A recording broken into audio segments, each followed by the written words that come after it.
মাত্র 4 ফুট উচ্চতার সুজন 2009 সালে ভালোবেসে বিয়ে করেছিলেন নও-মুসলিম ঝর্ণা বেগমকে।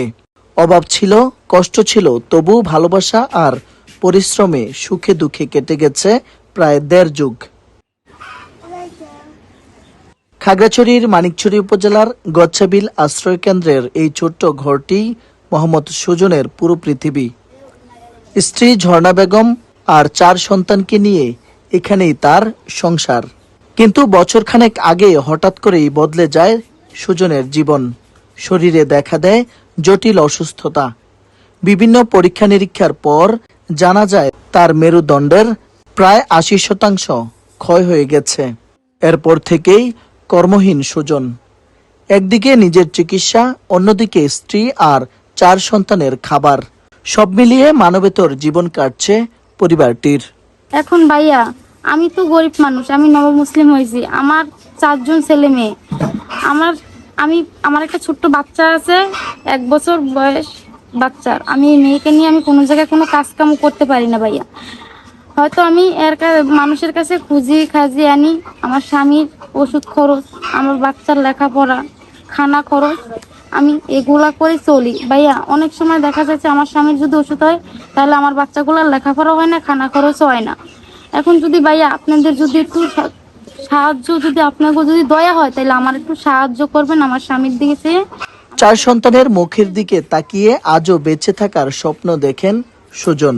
তার চাওয়া খুব বেশি নয়, চিকিৎসা করিয়ে সুস্থ হয়ে আবার পরিবারের জন্য কিছু করতে চান। কাজকাম করে চলতাম। আমার স্ত্রী নবমুসলিম, বাবা বা আপনজন যারা ছিল হিন্দু ধর্ম থেকে, তাকে আনার কারণে তারাও আমাকে ত্যাগ করে দিছে। একে একে আল্লাহ তাআলা 4টে সন্তান দিয়েছে, 3টা ছেলে 1টা মেয়ে। 91% আমার মেরুদণ্ডের হাড় ক্ষয় হয়ে গেছে, মাত্র সামান্য 9% আছে। ইদানিং আমার ছেলে সন্তান নিয়ে 2টা ছেলে প্রাইমারিতে পড়াই, একটা ছেলে মাদ্রাসায় পড়াই। এখন মাদ্রাসার বিল দিলে বা ছেলেদেরকে বই খাতা কলম কিনে দিলে আমার হয়তো একবেলা না খাই থাকতে হয়, অনেক সময় ওষুধ না খাই থাকতে হয়। ওষুধ খাইলে ছেলেদের ভাত হয় না, এবং ভাত খাইলে তো ছেলেদের আমার ওষুধ হয় না। তো আজকে প্রায় 3-4 মাসের মতন আমি ওষুধ পানি কিছু খাইতে পারিনি। ইদানিং এখন আমি বসার থেকে উঠতে পারতেছি না। যদি একটু হাঁটাচলা করি তো আমার খুবই কষ্টকর হয়, আমি মনে হয় যে মারা যাব।